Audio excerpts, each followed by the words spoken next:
예, 오늘은, 이제, 지난 시간까지 했던 R과 관련돼서의 여러 가지 기능들을 배우셨다면, 이제 그걸 이용을 해서 통계 분석을 하는 방법론도 이제 멀티베리블 어널시스 부분에 대해서 이번 주는 파트 1으로 해가지고, 예, 리니어 리그레션과, 어널리스 코베리언스, 그러니까 그 앙코바라고 하는 분석, 공분선 분석과, 로지스틱 리그레션 중에서 바이너리 로지스틱을 오늘 이제 말씀드릴 것이고요. 다음 주에는 이제 오디널 로지스틱과 이제 서바이벌 어널리시스에 대한 내용들을 좀 말씀을 드릴까 합니다. 예, 콘텐츠는 다음과 같고요. 예, 일단은 다변수 분석, 이제 멀티베리어블 어널리시스에 대한 개념을부터 잠깐 설명을 드리도록 하겠습니다. 이제 멀티베리어 어널리시스 같은 경우에 대해서는 일단은 지금 멀티베리어블이라는 것은 독립 변수가 이제 여러 개인 상황에서 결과 변수가 일단은 하나인 경우를 얘기를 하는 겁니다. 저희가 멀티베리에이시라고 얘기하는 것은 아웃컴이 여러 개인 것을 이제 통계학에서는 얘기를 해서 그게 이제 잘못 이제 임상 쪽에 이렇게 서해서 이걸 이제 멀티베리어 어널리시스라고 얘기를 하는데, 엄밀하게 말해서 지금 저희가 하는 로지스틱이라든지 리니어 리그레션은 아웃컴은 단 하나.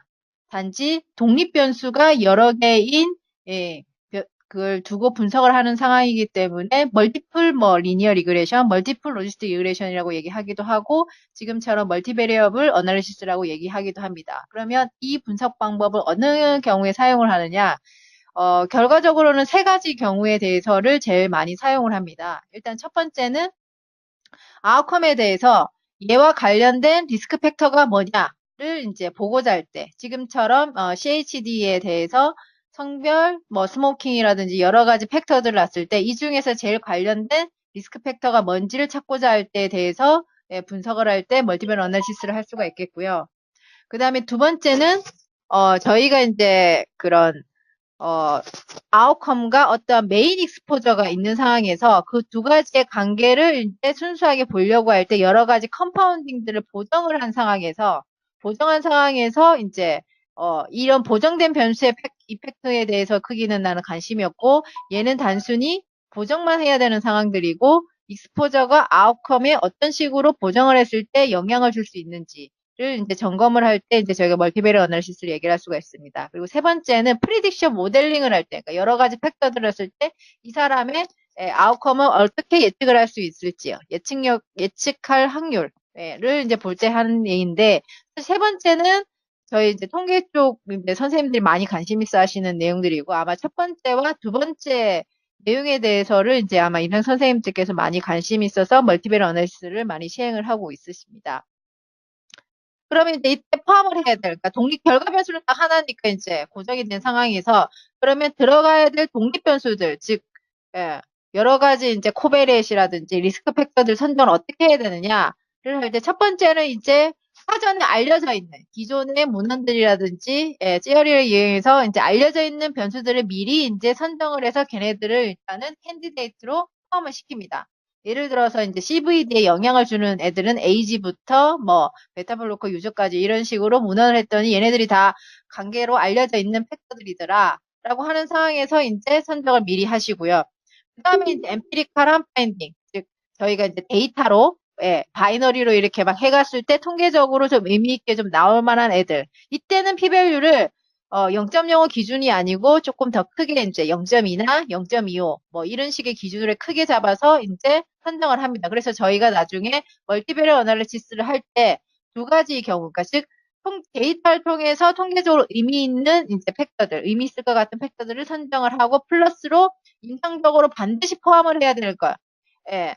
그 사전에 이제 알려져 있는 팩터들을 이제 두 가지를 동시에 가져와 가지고 멀티베리어 선정을 일반적으로 많이 한다라고 보시면 되겠습니다. 그래서 이에 대해서 이제 나중 사례들을 대해서 예제를 좀 설명을 드리도록 하겠습니다. 이제 일반적으로 이런 기준으로 이제 다변수 분석에 포함될 독립변수들을 선정을 하는데요. 근데 이제 선정을 했음에도 불구하고 보면 또 이상한 애들이 이제 들어오는 상황이 되는데, 그러면 이제 보고 이제 반드시 빼야 될 이제 변수들이 좀 이렇게 경우가 한 크게 네 가지가 있습니다. 일단은 뭐 데이터가 워낙 커가지고 있는 거 없는 거 다 때려 넣어서 이제 분석을 한다라고 해서 얘가 나오는 게 좋은 게 아니거든요. 그래서 반드시 아웃컴과 어떠한 이제 코드 패스웨이에 있을 만한 애들을 이제 포함을 시켜야지. 첫 번째로 쓸데없는 관계없는 애들을 이제 보내버리면 완전히 이제 그것 때문에 결과가 엉망으로 나올 가능성이 있기 때문에 코드 패스웨이 없는 상황이라고 하는 변수들에 대해서는 아예 이제 제외를 시켜주시는 게 좋겠고, 그 다음에 이제 리던던트한 베리어블은 뭐냐면, 저희가 지금 BMI를 계산을 할 때, 예를 들어서 에이지, 하이트랑 웨이트를 이렇게 계산식으로 해서 BMI를 계산합니다. 그런데 이제 내가 다 때려 넣는다고, 독립변수로 다 때려 넣는다고 해서 BMI, 하이트, 웨이트를 다 세 가지를 독립변수로 고려해서 분석을 해버리면, 얘네 하이트, 웨이트를 계산을 해서 BMI를 한 거기 때문에 이 안에는 강제식이 또 존재를 하는데, 그걸 또 독립변수로 포함을 시켜보기 때문에 이런 상황일 때는 자동공천성이라고 하는 멀티코리니어티가 발생을 해버리겠습니다. 그러면 제대로 된 결과가 산출이 안 되기 때문에 이때는 BMI만 이제 집어넣는다든지 그런 식으로 이제 하지, 다 이렇게 모든 걸 다 포함을 시켜서 해버리면 이런 멀티코리니어티가 발생이 돼서 제대로 된 분석 결과가 안 나올 수가 있습니다.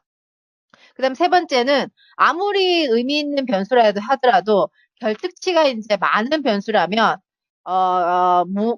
예를 들어서 저희가 데이터를 1000개를 모았는데 독립변수가 이제 어떤 특정한 독립변수의 관측치가 한 50%밖에 특정이 안 됐어요. 근데 그렇게 되면 이제 그 변수를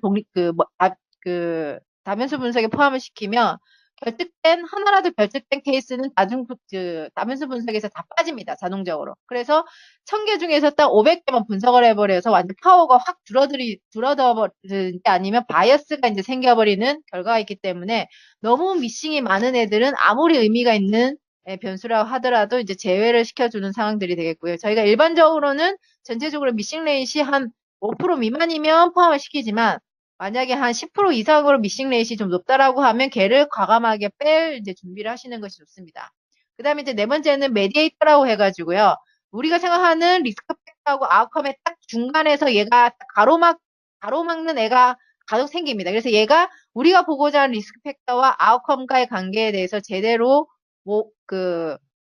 설명을 못 해주고 오버에스티메이트를 해버리든 하여튼 방해를 해서 제대로 된 결과를 못 내주는 애들이 있어서 이런 식에 대해서 메디에이터가 이제 발생을 하는 베리어블들이 간혹 생기는데요. 그래서 그런 애들은 과감하게 독립변수에서 제외를 시켜주는 것이 좋습니다. 그래서 이런 내용들을 이제 보시고요. 이제 독립변수에서 얘를 포함을 해야 될지 말아야 될지를 점검을 하시면 되겠고요. 통계적으로는 두 번째 리던던트한 베리어블인 이제 멀티코리니어티를 다변수 분석에서는 항상 점검을 해서 정말 이렇게 리던트한 베리어블들이 없는지를 보는 내용은 꼭 이게 다변수 분석에서는 수행을 하셔서 점검을 꼭 해주셔야 되는 부분이라고 보시면 되겠습니다. 그리고 이제 간혹 이제 이런 다변수 분석에서 포함을 할 때 이제 필요한 샘플 사이즈가 얼마인지를 이제 물어보시는 경우들이 간혹 있는데요. 일단 룰은 다음과 같습니다. 리니어 리그레이션 같은 경우에는 일단 아웃컴이 컨티뉴어스 베리어블인 상황이기 때문에 이때는 이제 독립 변수의 수가 중요합니다. 그래서 독립 변수당 이제 20개의 서브젝트가 이제 필요합니다. 그래서 예를 들어서 독립 변수가 내가 10개가 들어가야 된다. 그러면 10개 곱하기 이제 20이니까 200개 이상의 이제 서브젝트는 최소한은 이제 확보를 해야지만 이제 분석을 할 수 있는 그런 내용이라고 보시면 되겠고요. 근데 그러니까 로지스틱 리그레이션이라든지 콕스의 pH 리그레이션은 이제 전체 서브젝트가 아니고 이벤트 10개당 독립 변수가 하나가 들어가는 이제 룰로 보시면 되겠습니다. 그래서 만약에 예를 들어서 이제 분석을 했더니 1000개 중에서 예를 들어서 400개가 이벤트가 발생이 됐다. 600개는 이벤트가 발생이 안 됐다 그러면 400개가 발생을 했으니까 저희가 독립 변수로는 40개 정도 고려할 수 있다라고 보시면 되겠습니다. 그래서 그런 식의 이제 룰로 이제 저희가 앱 샘플 사이즈가 이게 적절한지 이건 사실은 다변수 분석이 더 유난하게 잘 돌아갈 수 있게끔 하는 것에 대한 샘플 사이즈지 어떤 통계적인 유의성을 확보하는 샘플 사이즈는 아니라고 보시면 되겠고요. 이거는 뭐 가이드라인이니까 이런 룰로 로지스틱 리그레이션이라든지 리니어 리그레이션이 안정적으로 돌아갈 수 있을 만한 샘플 사이즈에 대한 룰이라고 보시면 되겠습니다.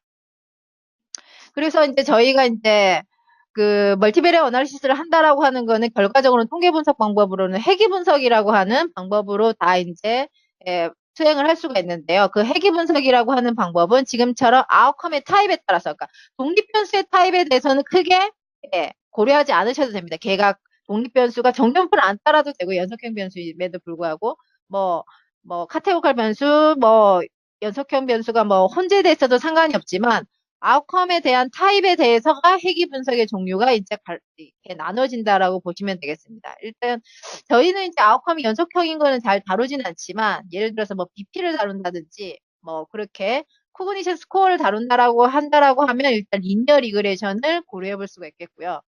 이제 제일 많이 하는 다이코토마이즈 아웃컴, 즉 MRS 스코어를 이제 0과 1로 나눈다든지 ICH가 발생을 했다 안 했다라든지 이런 식의 이제 아웃컴이라고 하면 바이너리 로지스틱을 고려해 볼 수가 있겠고요.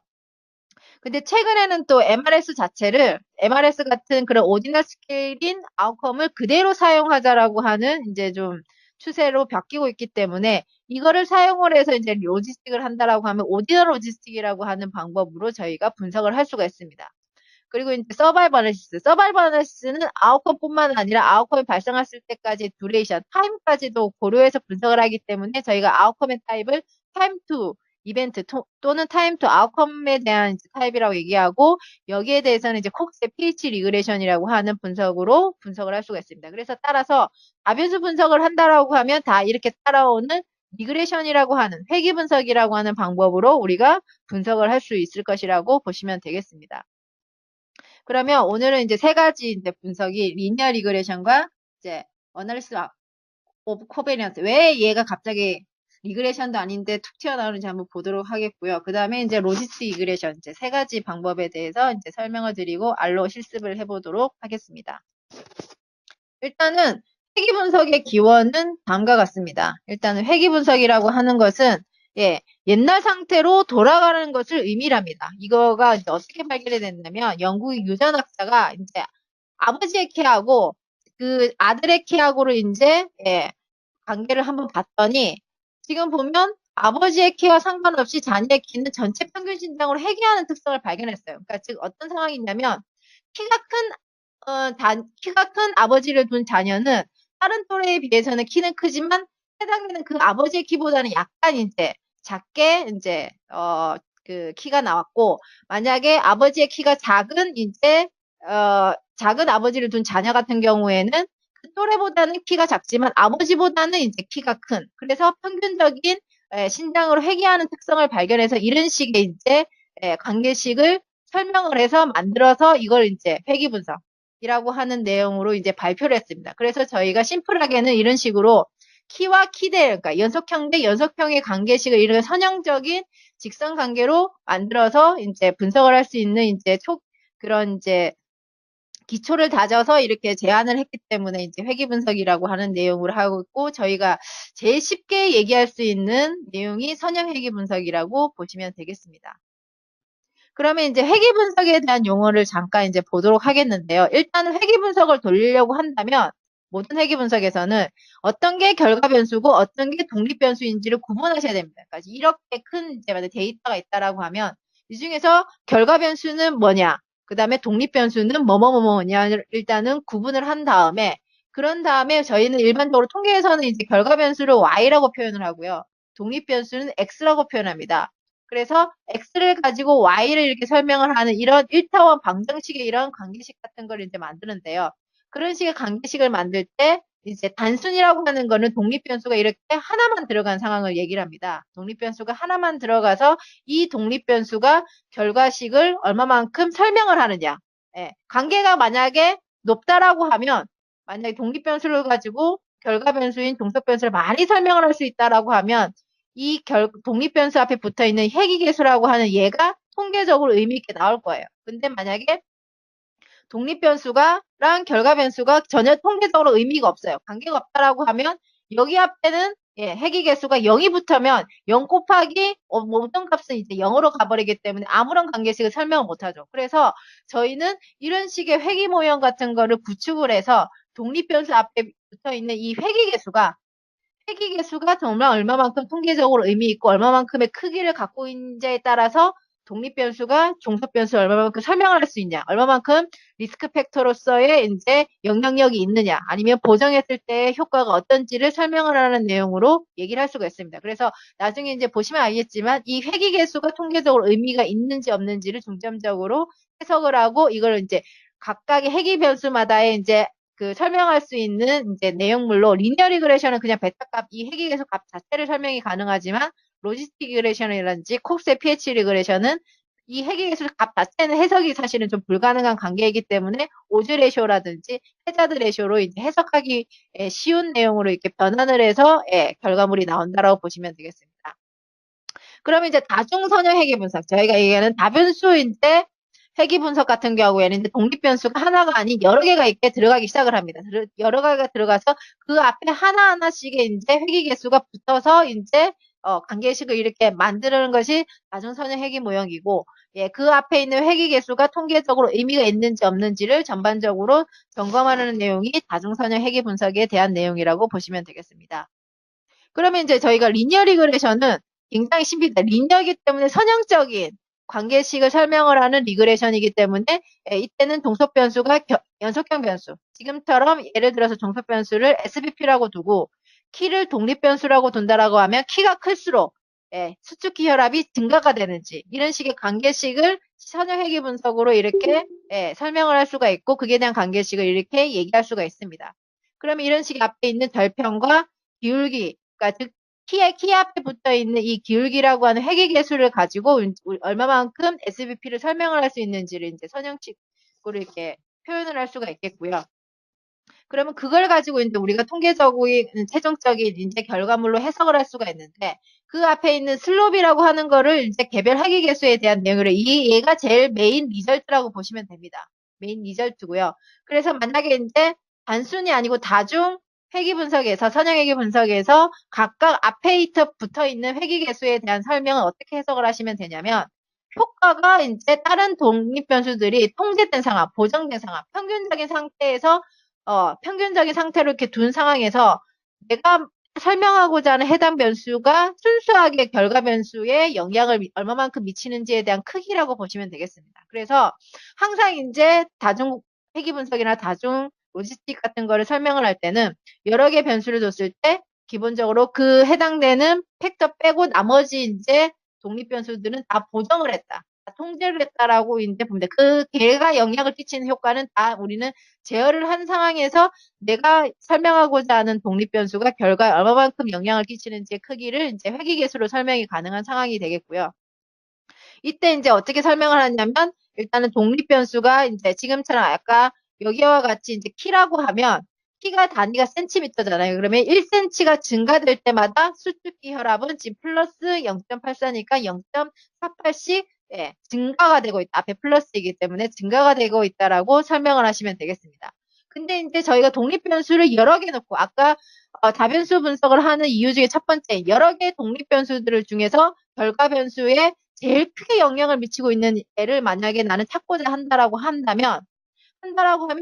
이 회귀계수의 값으로 이렇게 절대값으로 이렇게 비교를 하시면 안 됩니다. 왜 그러냐면 단위가 다 틀리기 때문에. 예를 들어서 AG, SBP, 뭐 여러 가지 이제 랩 데이터들 막 이렇게 성별 뭐 이런 걸 집어넣는데 다 단위들이 틀리기 때문에, 단위가 틀려서 그에 대한 크기 값을 그냥 직접적으로 비교하는 것은 이제 굉장히 큰 잘못되게 해석이 될 가능성이 있어서, 그거를 이제 단위를 표준화시켜서 그런 식으로 상대적인 중요도를 평가할 수 있는 회귀계수를 이렇게 만들 수가 있습니다. 그게 표준화된 회귀계수가 되겠는데요.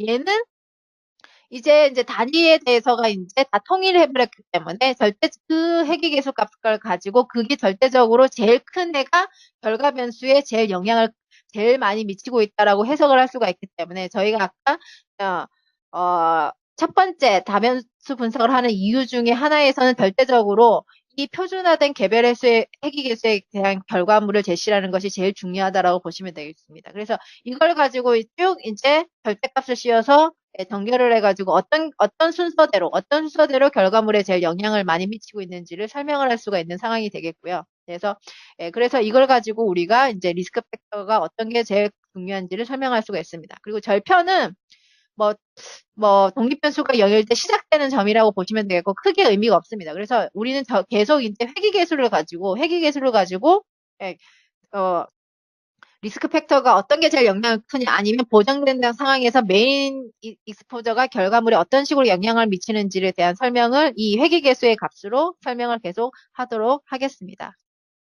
그리고 이제 이 회귀계수를 가지고 저희가 사실은 이제 만약에 프리딕션 모델링을 한다라고 하면 예측력이 좋아야 되잖아요. 그래서 그 예측력을 설명을 하는 이제 척도로서 결정계수라는 게 있습니다. 리니어 리그레션에서는. 그래서 이것은 이제 회귀계수식을 가지고 결과물을 얼마만큼 잘 설명을 하고 있는지를 나타내는 계수가 되겠습니다. 근데 독립변수가 이제 2개 이상으로 들어가면 그냥 결정계수보다는 이 수정된 결정계수를 해야지만 그 독립변수의 수를 이렇게 감안을 해서 이제 계산을 해서 나온 상황이기 때문에 그게 대해서의 이제 저희가 독립변수를 2개 이상으로 집어넣는다 그러면 수정된 결정계수 값을 보시면 되겠고요. 그에 대한 해석은 예를 들어서 결정계수는 지금처럼 R 제곱이기 때문에 범위는 0과 100 사이입니다. 근데 100이라고 하는 거는 정말 이제 현실에 없는 관계시기 때문에 저희가 예, 현실에서 리얼 데이터로는 확인이 불가능한 값이 되겠고요. 그래서 100에 가까우면 가까울수록 우리가 구축한 회귀식이 결과 변수를 굉장히 많이 설명을 하고 있다. 예를 들어서 R제곱이 0.9였다. 그러면 회귀계수를 가지고는 10%를 설명을 하고 10%는 설명을 하지 못하는 인자로 이렇게 얘기할 수 있을 정도로 이거는 저희가 프리딕션 모델을 할 때 굉장히 중요한 척도가 되지 저희가 리스크 팩터를 찾거나 보정된 효과를 찾을 때는 그렇게 크게 중요한 내용은 아니라고 보시면 되겠습니다. 그러면 이제 저희가 리니어 리그레션과 이제 조금 이따 배울 앙코바에 대해서 이제 가정이 필요한데요. 여기서는 독립변수들에 대해서의 가정은 중요하지 않습니다. 독립변수는 중요하지 않고 결과 변수가 일단은 정규분포를 따라야 된다라고 하는 게 굉장히 큰 가정이라고 보시면 되겠습니다. 근데 저희가 이제 많이 사용하고 있는 컨티뉴스 베리어블 중에 NIC 스트록 스케일이라고 하는 게 있는데 걔는 사실은 정규분포를 잘 따르지 않습니다. 그러면 걔를 가지고 리니어 리그레션을 하려고 하면 어떻게 해야 되느냐?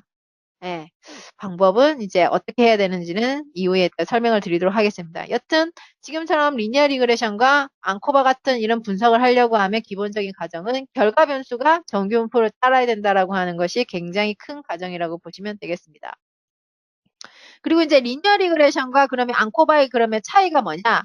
사실 두 가지는 거의 유사합니다. 유사한데 이제 보고자 하는 목적에 따라서 나오는 결과물이 좀 달라서 그래요. 그러니까 리니어 리그레션은 옵저베이션 데이터나 프리딕션 모델링을 할 때 굉장히 많이 사용을 하고 앙코바는 사실은 이제 저희가 컴프레티브 스터디를 해서 뭔가 비교하고자 해서 비교된 보정을 했음에도 불구하고 비교를 한 결과물을 이제 보고자 할 때, 그러니까 아까 얘기했던 멀티베리어 어나리시스에서의 목적 중에서 여러 가지 리스크 팩터 중에서 어떤 게 제일 결과물과 관계가 있는지를 설명하고자 한다라고 하면 리니어 리그레션을 돌리시는 게 적절하시고요.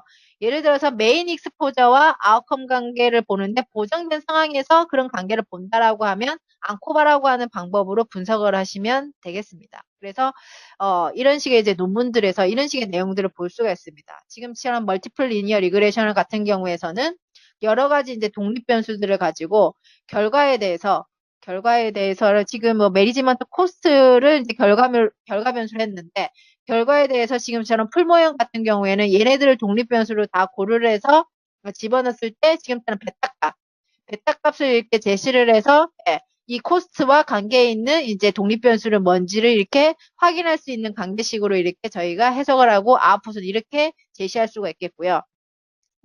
만약에 이제 저희가 이제 그 NS 스트록 스케일을 비교를 하고자 하는데 저희는 이제 리스크 팩터가 아니고 non-PA와 PA 그룹 간의 그 관계식을 이제 비교를 하는데 그 안에서 여러 가지 이렇게 아래에 있는 보정 변수들을 보정을 한 상황에서 여러 가지 컴파운딩 이슈들을 제어를 한 상황에서 non-PA와 PA 그룹 간에 대해서 NS 스케일에 대해서를 컴패리즌을 한다라고 하면 그때는 이제 앙코바라고 하는 분석을 해서 보정된 효과에 대해서 분석을 하는 방법으로 이렇게 분석을 하시면 되겠습니다. 근데 그 안에 들어가는 사실 식들은 이제 아까 같은 그런 선형회계식을 기초로 해가지고 분석을 하지만 저희가 이제 보고자 하는 내용이 지금 이런 식으로 이제 모든 리스크 팩터 중에 아웃컴과의 관계가 중요한 것은 뭐냐를 찾을 때는 이런 식의 이제 결과물로 제시를 할 수가 있고, 나는 코비렛에 대한 결과는 관심이 없고, 단지 나는 non-PA와 PA 그룹 간의 관계, 그 두 가지 비교된 결과물만 보고 싶다라고 하면 앙코바를 분석을 해서 이렇게 제시를 하시면 되겠습니다. 그러면 이제 재미없는 이제 이론은 끝내고 이제 실습을 한번 해보도록 하겠는데요. 제가 저번 3차 때 드린 이제 데이터셋이 되겠는데요. 제가 이번에는 데이터셋을 지금 2개를 드렸습니다. 2개 다 받으셨나요? 네. 받으셨다라고 보고, 일단 첫 번째 이제 데이터는 제가 3차 때 드렸던 데이터가 되겠습니다. 그래서 또 이제 비워스을 것 같아가지고 다시 한번 제공을 했는데요. 여기에서 이제 제가 이제, 이렇게 이제 선정을 해봤습니다. 지금 저희가 이제 아웃컴은 3개월 MRS하고 이제 여러 가지 캔디데이트 된 프리딕터를 이제 보고자 하는데, 사실은 저희가 이제 리니어 리그레션을 이제 돌릴 만한 아웃컴, 컨티뉴어스 아웃컴이 제가 가지고 있는 이런 스트로크 파트에서는 별로 없어가지고요. 별로 없어가지고, 제가 이제, 나중에 이제 이건 데이터에 대한 설명이 되겠고, 예. 제가 이제 SBP를 가지고 이제 리니어 리그레션을 이제 돌리는 내용으로 좀 이제 설명을 드리도록 하겠습니다. 일단은 맨 먼저는 이제 CSV 파일로 되어 있는 로 데이터를 이제 R로 불러들이는 작업을 이제 해야 되는데, 이거는 제가 3차 때 사실 말씀을 드렸고, 단지 바뀐 점이 있다면, 이 불러들여 있는 데이터 프레임에 대한 이제 이름이, example 6라고 하는 것만 바뀌었습니다. 그래서 거기에 대해서를 일단은 불러들이시고, 저희가 이제 이 데이터셋만 사용을 할 것이기 때문에 어태치문을 사용을 해서 이 데이터 프레임을 활성화를 시키도록 하겠습니다. 그래서 일단은 여기까지 제가 드린 이제 첫 번째 R 이제 신텍스 파일을 여셔가지고 이걸로 여기까지 한번 돌려보시기 바랍니다.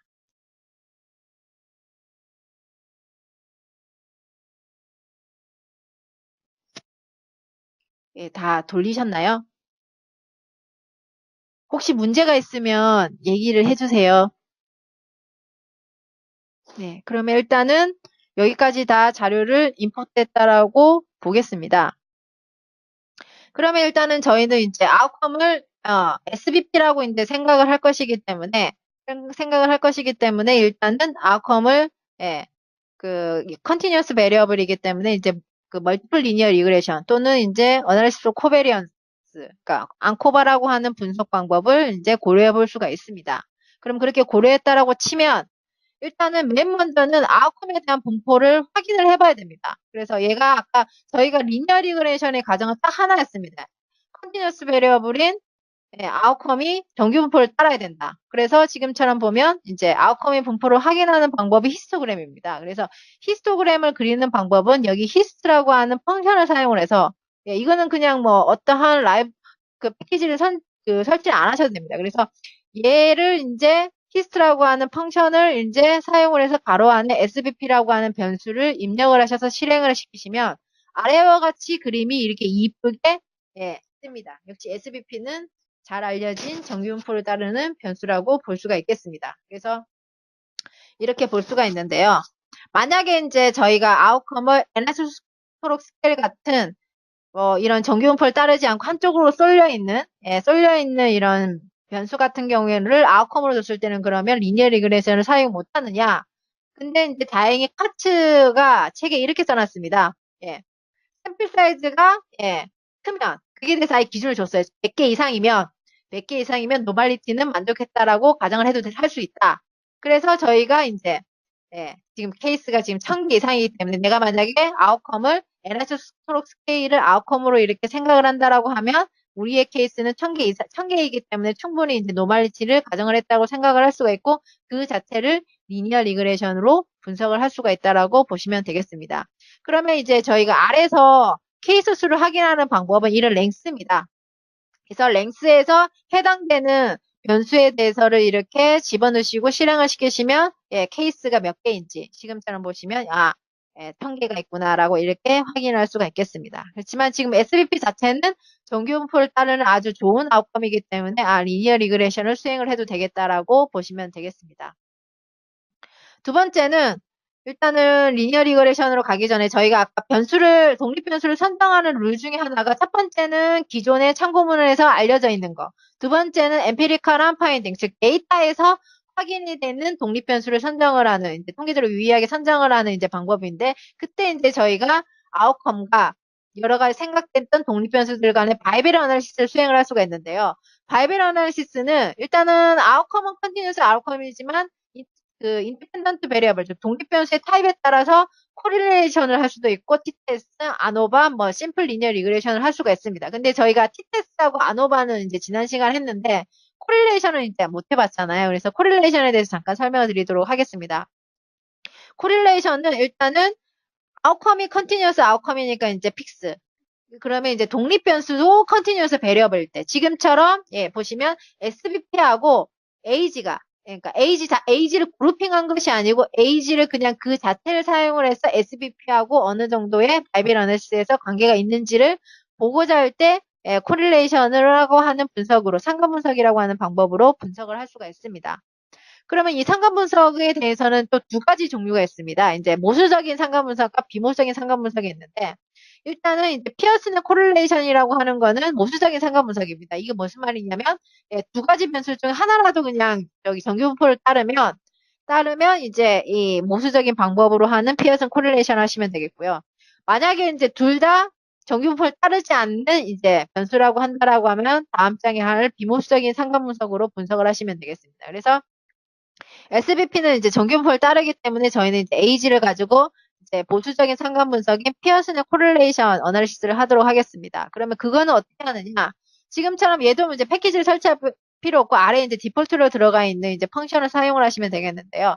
지금처럼 core.test라고 하는 변수를 하시면 되겠고 가로 열고 해당되는 두 가지 변수, 두 가지 연속형 변수를 각각 이렇게 입력을 하시면 되겠습니다. 이거는 뭐 두 가지가 서로 위치가 바뀌어도 상관없습니다. 상관없고 이렇게 해가지고 돌리시면 아래와 같은 결과물이 나옵니다. 나와서 지금처럼 이제 피어슨의 코릴레이션 결과가 이렇게 나오고 지금처럼 이제 코릴레이션에 대한 상관계수 값은 여기 아래에 있고요.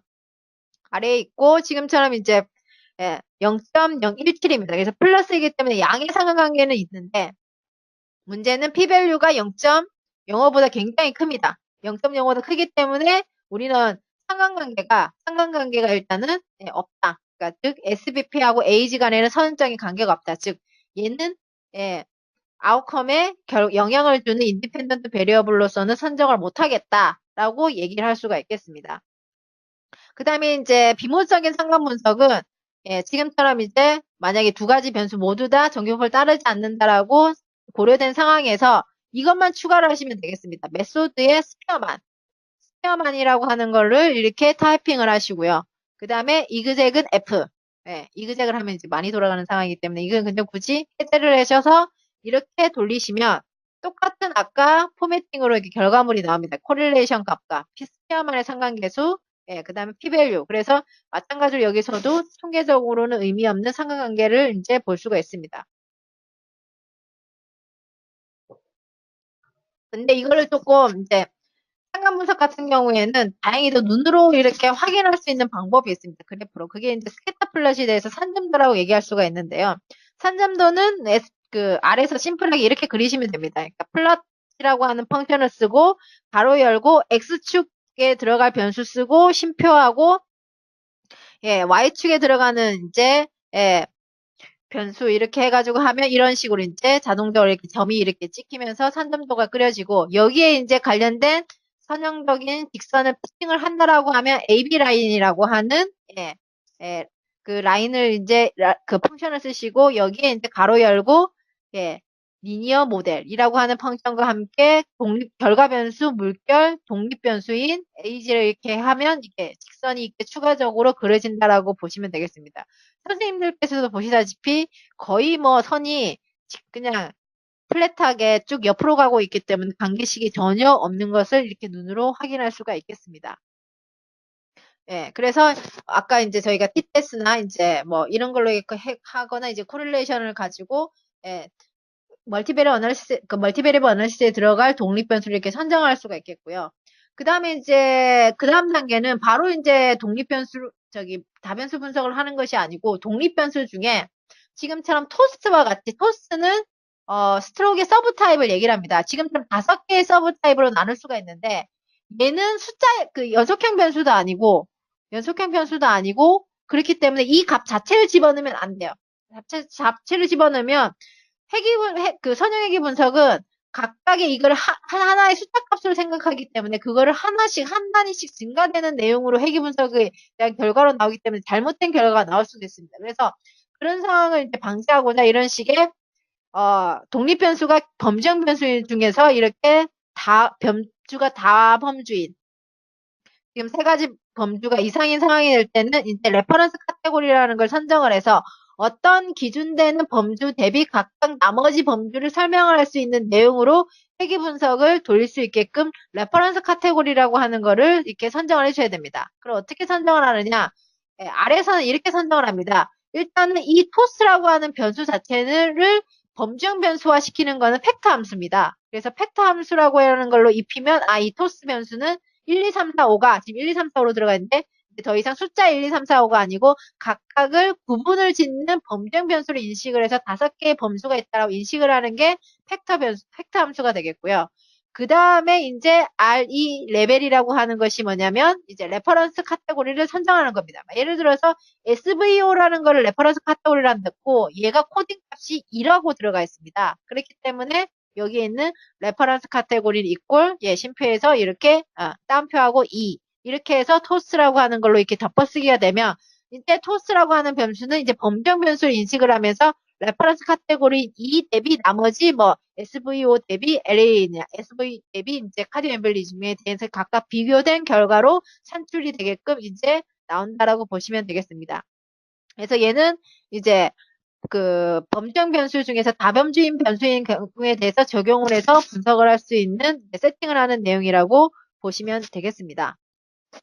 그러면 이제 본격적으로 이제 여기까지 이제 준비 작업을 했으면 독립 변수들을 이제 선정한 상황에서 리니어 리그레이션을 한번 돌려보도록 하겠는데요.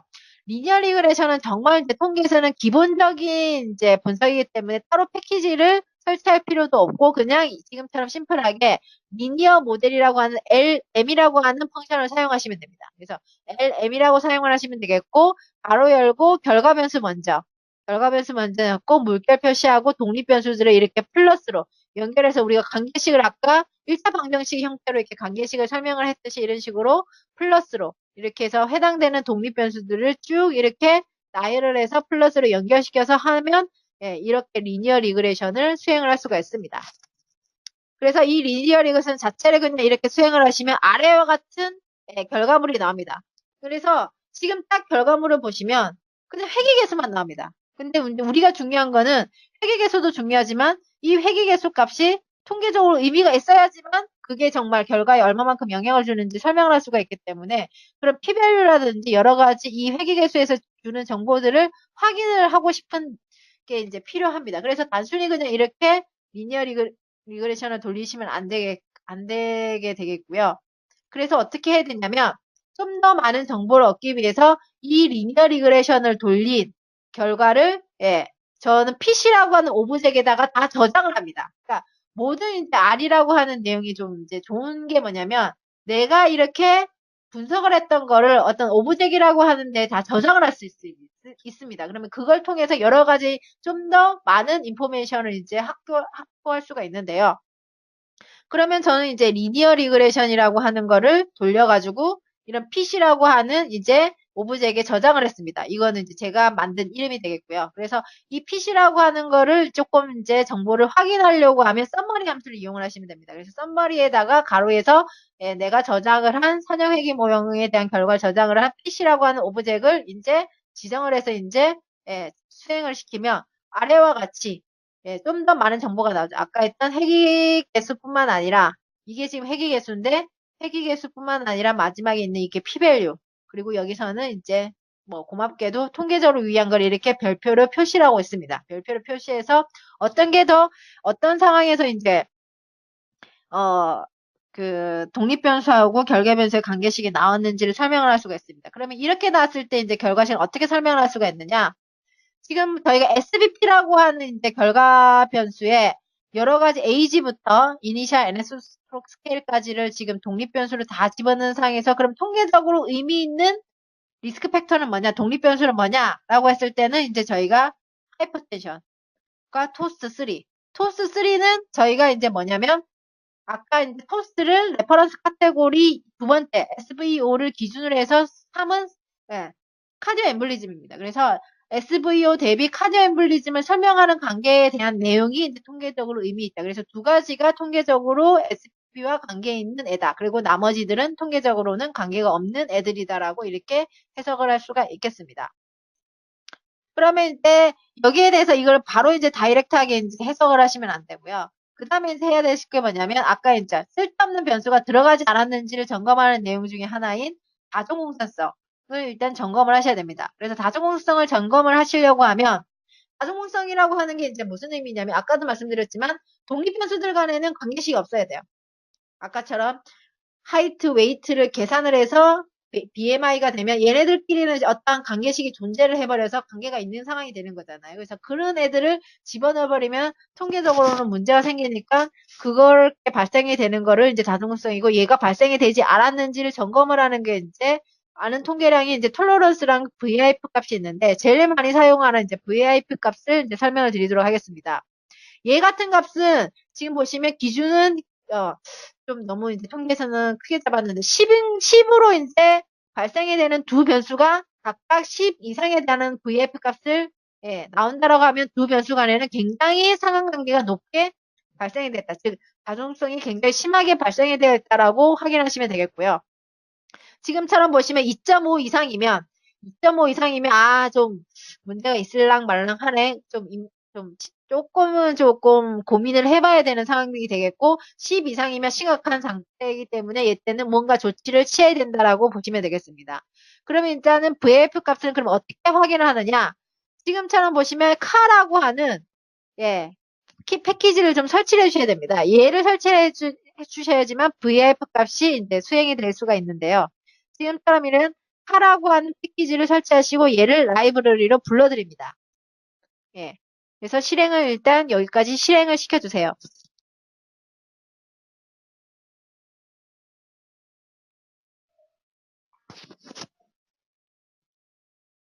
실행이 되셨나요? 예.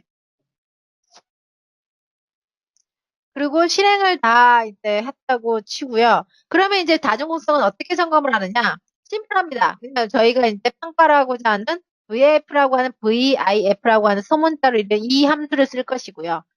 그 다음에 아까 리니어 리그레이션을 돌렸던 결과물이 저장되어 있는 pit이라고 하는 오브젝을 여기에 이제 입력만 해주시면 아래와 같은 왼쪽에 있는 결과물 같이 나옵니다. 그러면 VIF 값이 여기도 있고 여기도 있는데 왜 두 가지가 나오느냐? 일반적으로는 이제 리니어 리그레이션에서는 범중 변수에 대해서는 특별하게 이제 잘 처리를 안 하기 때문에 기본적으로는 이 VIF 값은 자유도가 다 1일 때, 그러니까 독립 변수들이 다 하나하나씩을 이제 설명을 할 때에 대해서는 얘로 이렇게 VIF 값을 설명을 해도 되는데, 지금 토스트는 사실은 하나로 보이지만 사실 얘에 대해서는 네 가지 변수가 포함이 되어 있어요. 그러니까 SVO를 기준으로 각각 나머지 네 가지 카테고리를 이제 설명을 하는 애로 포함이 됐기 때문에 이런 자유도가 이렇게 1 이상인 애가 1을 이제 2 이상인 애가 들어오기 시작을 하면 그것을 감안을 한 웨이트를 감안을 한 VF 값이 나와서 지금처럼 토스 같은 애가 들어오면 VF 값은 얘로 보시면 되겠습니다. 그래서 얘를 봤더니 지금처럼 보면 사실 1.5 이상인 애도 없고 10 이상인 애는 더더욱 없고 근데 이렇게 눈으로 보기 나는 힘들다라고 하면 여기 명령문처럼 VF 값 저기 보시면 핏 해가지고 10 이상인 것을 이렇게 하면 이렇게 트루 펄스가 나옵니다. 그러면 10 이상이 되는 애들은 하나도 없다라고 하는 것을 이제 오른쪽 하단에서 볼 수가 있기 때문에 내가 돌린 선형회귀 모형에서는 다중성은 발생을 하지 않았다라고 이렇게 확인하는 용도로 하고 그 리더넌트한 베리어블들은 들어가지 않았다라고 보시면 되겠습니다. 그래서 이거는 이제 리뷰 대비용으로 이렇게 점검한 결과로 확인하시면 되겠습니다. 그리고 이제 두 번째는 사실은 리니어 리그레이션을 이제 평가를 할 때 두 가지 내용은 사실은 이제 리스크 팩터를 찾거나 보장된 효과를 볼 때는 사실 굳이 보지 않고 예측 모형을 이제 내가 만든다라고 했을 때 중요한 내용으로 보는 내용이 되겠고요. 얘는 아까 이제 돌렸던 이제 명령문제 서머리 함수를 돌려가지고 이제 내가 설정한 오브젝을 실행을 시키시면 아까 그 회귀계수와 p밸류 하단 아래 이렇게 있습니다. 그래서 어쨌든 R 제곱값 얼마만큼 설명을 할 수 있는지 그 다음에 그 전체적으로 독립변수와 결과변수 관계가 어느 정도 의미가 있는지를 이제 보는 p밸류 그렇게 해서 두 가지가 동시에 이렇게 제공을 하고 있습니다. 그래서 지금 보면 결정계수 R제곱으로 보시면 0.037입니다. 그래서 우리가 이걸 가지고는 예측 모형이라고 이걸 가지고 만약에 우리가 예측 모형을 만들었다고 하면 우리가 만든 예측 모형은 빵입니다. 왜냐? R제곱이 0.37이라고 하는 거는 우리가 선형회귀 모형에 포함된 독립변수로 결과변수를 단지 3.7%, 10%도 안 되고 5%도 안 돼 3.7%밖에 설명 못하기 때문에 이런 상황이 된다라고 하면 예측 모형으로서는 꽝이지만 사실 우리는 예측 모형을 만들 것이 아니기 때문에 굳이 이거는 안 보셔도 되는 결과물이라고 보시면 되겠고요. 그 다음에 F테스트인 얘는 이제 가지고 얘가 굉장히 통계적으로 의미 있기 때문에 독립변수로 포함된 선형의 모에 포함된 독립변수들은 결과변수와 어느 정도 선에서는 통계적으로 의미 있는 관계식을 설명을 하고 있다라고 해석을 하시면 되겠습니다. 그리고 이제 아까 이제 우리가 여러 가지 가정을 통해서 회귀 모형을 이제 선형의 모형을 결과를 돌렸을 때 그거에 대해서 이제 우리가 테이블화를 시키든지 해석을 할 수 있는 이제 여러 가지 내용들을 이제 보셔야 되고 독립변수가 얼마만큼 결과변수와의 관계식을 설명을 할 수 있는지에 대한 내용도 평가를 해야 됩니다.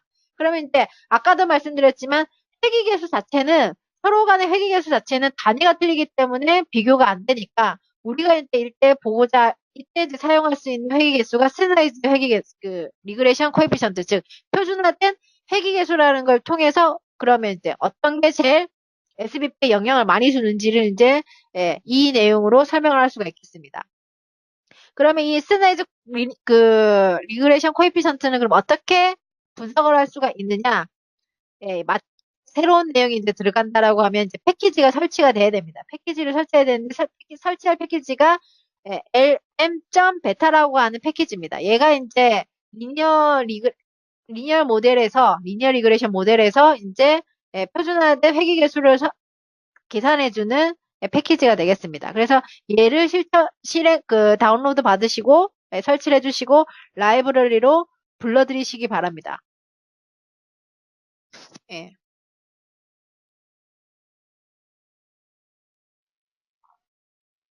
설치를 막 하시고 불러들이신 다음에 여기 있는 패키지 이름과 동일한 펑션을 쓸 겁니다. 함수를 써서 linear model.beta 그래서 가로 안에 아까 저희가 리니어 리그레이션을 돌렸던 오브젝을 여기에 이제 집어넣고 얘를 이제 저는 또 새로운 오브젝 스탠다이즈드라고 하는 새로운 오브젝으로 또 이제 저장을 했습니다. 저장을 해가지고 그걸 썸머리 함수로 이렇게 한번 보고자 했습니다. 그래서 이렇게 해서 수행을 시키시면 아까 그냥 회귀계수만 있었던 결과 옆에 표준화된 회귀계수가 옆에 이렇게 추가적으로 붙습니다. 그래서 최종적으로 우리가 이 연구에서의 메인 리절트는 얘가 되겠습니다. 그래서 이 결과물이 아까 이제 최종적인 결과물이 되겠고요. 아까 첫 번째 보십시오. 회귀계수로 가지고는 어떤 이제 이 변수들 중에서, 독립변수들 중에서 결과물에 통계적으로 의미가 있느냐 없느냐를 이제 보고자 하는 내용으로 얘기를 할 수가 있고 설명을 할 수가 있습니다. 예를 들어서 하이퍼텐션 같은 경우에는 제로 1로 코딩이 되어 있는데요. 그러니까 즉 하이퍼텐션이 0 없는 사람에 비해서 하이퍼텐션이 1인 사람이 SBP가 8.4 정도가 더 크다. 더 이제 증가가 되어 있다라고 이제 설명을 하시면 되겠습니다. 근데 이제 이 표준화 회귀계수 가지고는 어떤 걸 설명할 수가 있느냐? 아까 통계적으로 의미 있었던 게 하이퍼텐션 여부하고 토스3였어요. 근데 이 두 개 중에 통계적으로 의미 있는 이 두 개 중에서 어떤 게 제일 SBP에 영향을 주는 팩터인지를 나는 보고자 한다라고 하면 이 표준화 회귀계수로 보시면 되겠습니다. 그래서 이 표준화 회귀계수를 절대값을 씌웠을 때 제일 큰 값은 지금 보면 얘입니다. 얘. 보시면 여기가 0. 절대 147이고 반으로면 148이 되겠고 하이퍼텐션 같은 경우 0.146이 되기 때문에 통계적으로는 얘가 더 시그니피컨트 하지만 하이퍼텐션이 저희가 이제 결과 변수에 제일 영향을 미치는 순서라고 보면 토스, 카드 엠볼리즘과 스몰 베이스 오클루전을 이제 비교하는 이 토스와 이제 하이퍼텐션 이게 제일 크고 그 다음이 하이퍼텐션 여부다라고 하는 내용으로 해석을 할 수가 있겠습니다. 혹시 여기까지 지금 리니어 리그레이션을 좀 설명을 드렸는데 혹시 질문이 있으실까요?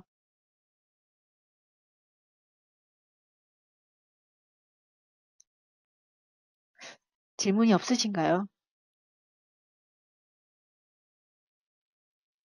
예. 그러면 예.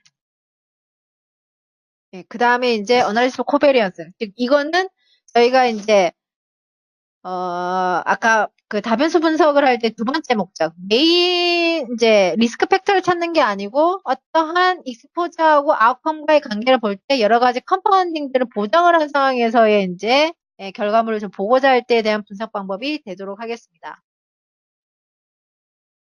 일단은, 연구 목적을 다음과 같이 잡았습니다. 일단은, 어, SBP를 이제 결과 변수로 줬을 때, 토스가 5개 그룹이 있는데 토스 간에 SBP가 차이가 있는지 차이가 있는지를 확인해 보자 하는데 이때 이제 보정 변수로 에이지랑 성별이랑 이니셜 NS 스트로크 스케일을 보정 변수로 나는 고려를 해가지고 이 세 가지를 보정을 했음에도 불구하고 토스 간에 SBP가 차이가 있는지를 한번 점검을 해보자 라는 이제 분석을 한번 시행을 해보도록 하겠습니다. 그러면 이 분석은 일단은 어, 그, 카라고 한 아까 저희가 VIF, 그러니까 다중호수성을 점검을 할 때 사용을 했던 패키지 카를 일단은 뭐 사용을 해야지만 이제 분석을 할 수가 있겠고요. 이제 이거는 만약에 새롭게 한다라고 하면 이 라이브러리를 이제 이렇게 실행을 시켜주시면 되겠고요. 실행을 시켜주시면 되겠고, 기본적으로는 리니어 모델의 세팅입니다. 리니어 모델의 세팅이라서 여기 보면 리니어 모델이고 결과적으로는 결과 변수인 SBP 물결 표시하고 에이지를 그 다음에 메일을 팩터를 집어넣습니다. 얘가 이제 범정 변수라고 하는 걸 인식을 좀 더 심어주기 위해서 팩터라고 해도 되고 안 해도 돼요. 그러니까 메일은 0일로 코딩이 되어 있기 때문에 그 다음에 플러스 얘는 이니셜 NS 스트로크 스케일은 연속형 변수이기 때문에 그대로 두면 되고 플러스 토스트. 토스트 같은 경우에는 왜 팩터를 안 집어넣냐? 왜냐면 우리가 아까 레퍼런스 카테고리를 세팅할 때 다 집어넣었기 때문에 굳이 여기서 또 팩터라고 안 집어넣으셔도 되고요. 만약에 그 앞에 있는 레퍼런스 카테고리를 우리가 수행을 하지 않았다라고 하면 여기에 토스 앞에는 반드시 팩터라고 집어넣으셔야지만 얘가 범정 변수이기 때문에 5개 그룹 간의 SBP를 비교하는 내용으로 분석이 된다라고 보시면 되겠습니다. 그래서 토스는 앞에 미리 지정이 됐기 때문에 제가 일단 일부러 일단은 팩터 함수를 일단은 제외를 시켰습니다. 그래서 이렇게 저장된 거를 저는 앙코바라고 하는 오브젝이라고 하는 걸로 저장을 했습니다. 저장을 했고요. 그 저장된 걸 이제 꼭 그 공분산 분석으로 이제 결과물을 보고자 한다라고 하면 이걸 어떻게 해야 되느냐? 그때는 아노바라고 하는 여기 이제 대문자고 이 소문자인데 아노바라고 하는 함수를 할 것이고 가로 열고 앙코바 여기 이렇게 저장되어 있는 이렇게 분석을 했던 내용에 대해서를 이제 저장을 했던 오브젝인 앙코바를 여기 집어넣으시고 여기 그 다음에 이제 심표하고 타입해서 타입 이꼴 이게 이제 로마자로 이렇게 타입 3라고 하는 걸로 이렇게 지정을 하시고 수행을 시켜주시면 다음과 같은 결과물이 뜹니다. 다음과 같은 결과물이 떠서 우리는 그러면 이런 식의 나옵니다. 그러면 각각별로 지금 이런 식으로 저희가 얼핏 보면 뭐 리니어 리그레이션이나 이렇게 각각의 이제 영향을 주는 팩터들에 대한 P-밸류가 나오는데 우리는 나머지 아까 보정했던 이 세 가지 변수는 보정된 애들이기 때문에 얘가 통계적으로 의미가 있는 거는 중요하지 않아요. 그래서 얘 결과를 보실 필요가 없고 이 토스에 대한 결과 토스에 대한 이 P-밸류만 딱 보시면 되겠습니다. 그래서 토스에 대한 P-밸류를 보시면 P-밸류가 0.004 0.0004 그래서 굉장히 통계적으로 의미가 있다. 즉 여러 공별량을 보정했을 때 스트로크 서브 타입 간의 평균 SBP는 통계적으로 의미 있는 차이가 있다라고 하는 거를 확인을 했습니다. 그러면 이걸로 끝이냐? 그게 아니고 이제 보정된 그러면 평균값이라든지 어떤 식으로 그러면 그룹 간의 차이가 있는지를 추가적으로 좀 보셔야 되는 상황이기 때문에 추가적인 내용을 좀 여기서 더 수행을 할 수가 있습니다. 어떻게 하냐면 일단은 여기서 궁금한 내용은 스트록 서브 타입에 대해서 보정된 평균을 산출해 보고자 하는 것. 즉 크루드 민이 아니고 저희가 이런 세 가지 보정 변수를 보정을 했을 때 평균적인 보정된 평균을 산출하는 방법은 저희가 이게 또 새로운 패키지를 또 설치를 해주셔야 됩니다. 그래서 ls민지라고 하는 패키지를 이렇게 설치를 해주셔야 됩니다. 그래서 ls민지를 설치를 해주시고 라이브러리를 불러드립니다. 불러드린 다음에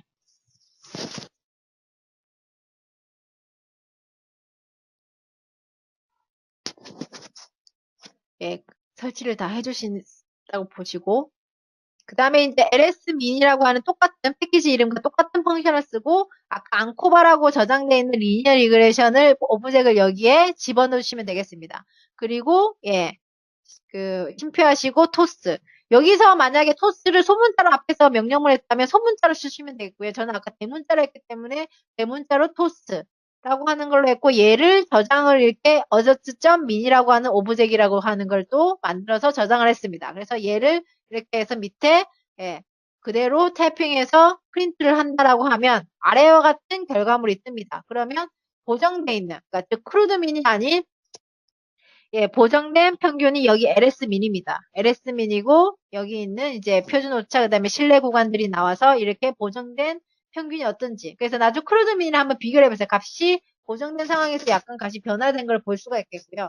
저희가 토스는 레퍼런스 카테고리를 2를 뒀기 때문에 이 값이 맨 먼저 나와 있고 1, 3, 4, 5 순으로 이렇게 나와 있습니다. 그러면 보시면 스몰 베이스 오클루전의 SBP 보정된 SBP가 제일 크고 그 다음에 카드 엠블리즘이 제일 작구나 라고 하는 거를 이때 확인해서 얘네들끼리는 통계적으로 좀 의미 있는 차이가 있겠네 라고 이렇게 좀 의심을 해볼 수가 있습니다.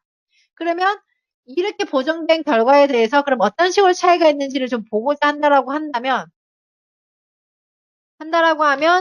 다중 비교를 이렇게 시행을 시켜주시면 됩니다. 이렇게 해서 페어즈라고 하는 함수를 써가지고 보정된 평균이 들어가 있는 오브젝을 여기 집어넣어서 분석을 하시면 그러면 얘는 지금 보시다시피 공무상 분석에 대한 다중 비교 결과를 이렇게 짝을 지어서 산출해 줍니다. 그래서 지금처럼 보시면 통계적으로 의미 있는 여기 있는 p-value를 보시면 되겠는데 2하고 3, 그 다음에 1과 3이 통계적으로 의미가 있다. 즉 보시면 지금 아까 2하고 3하고 1하고 3이 이제 차이가 있었는데요. 그러면 2하고 3 지금 2하고 3이 아까 보시다시피 제일 평균이 큰 거, 제일 평균이 작은 애들끼리 차이가 있는 거. 그러니까 우리가 아까 의심을 했던 내용이 통계적으로 입증이 됐고 그 다음에 통계적으로 의미 있는 게 지금 1하고 3. 1하고 3. 그 다음에 지금 보시면 1번. 그러니까 SVO 다음에 이제 그 다음 평균이 제일 높았던 LAA와 이제 그 다음에 카드 엠블리즘 간의 이제 SBP 간이 이제 평균적으로 차이가 있었다. 나머지들은 차이가 없었다라고 해석을 할 수가 있겠습니다. 그러면 우리가 나중에 테이블을 할 때는 보정된 평균들을 각각 제시하시면서 1하고 3, 2하고 3이 통계적으로 의미 있게 차이가 있었다라고 해석을 하시면 되겠고 밑에 테이블에는 보정된 팩터는 age, sex, initial and stroke 스케일이었다라고 기술을 해주시면 되겠습니다. 혹시 여기까지 연속형 변수가 결과 변수일 때 다중 분석을 다변수 분석을 하는 방법에 대해서 설명을 드렸는데 잠깐 이제 실습을 말씀드리기 전에 혹시 질문 있으시면 질문해 주시면 좋겠습니다. 아까 타입 3는 그건 어떤 걸 의미하는 건가요? 저희가 이제 통계에서는 이런 이제 막 이렇게 팩터 들러가지고 리니어리그에서 앙코바를 들리면 타입 1 분석이 나오고 타입 3가 나오는데요. 타입 3가 이런 팩터들을 보정을 했을 때에 대해서의 효과를 설명을 해주는 내용이 되겠고요. 타입 1이라고 하는 거는 전혀 다른 내용이기 때문에 그걸 지정을 하는 내용이라고 보시면 되겠습니다.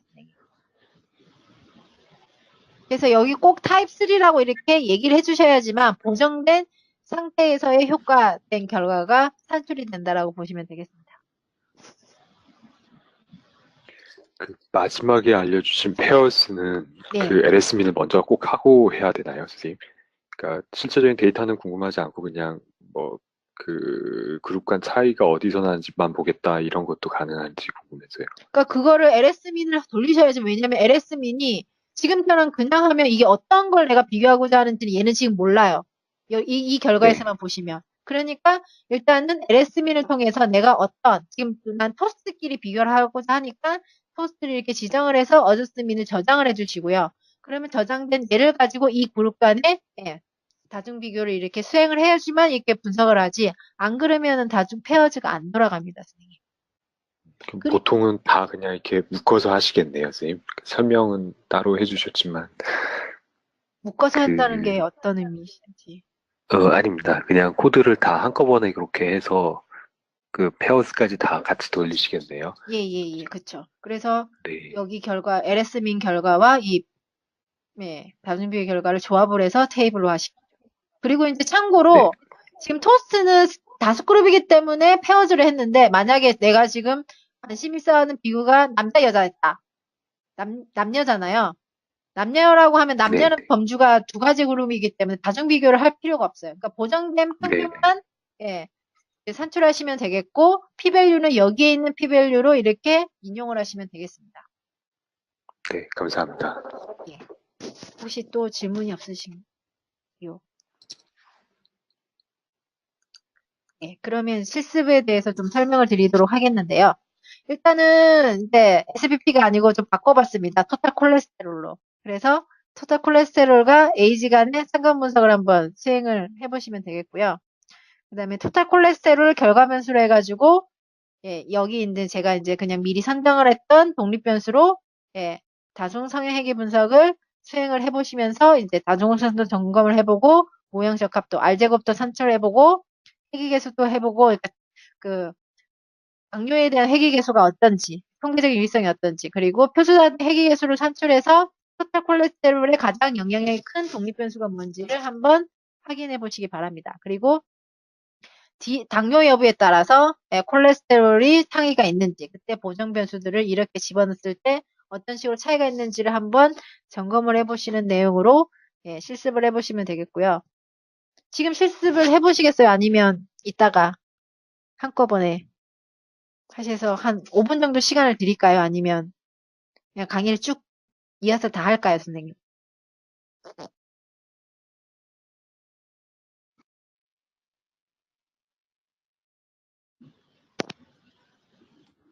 네, 알겠습니다. 강의를 그러면 일단은 지금 사실은 롤시트 사실 내용이 좀 있어가지고요. 그래서 엑서사이즈 1과 엑서사이즈 2는 이제 강의 끝나시고 네, 따로 하셔가지고 나중에 저한테 제출해 주시면 좋겠습니다.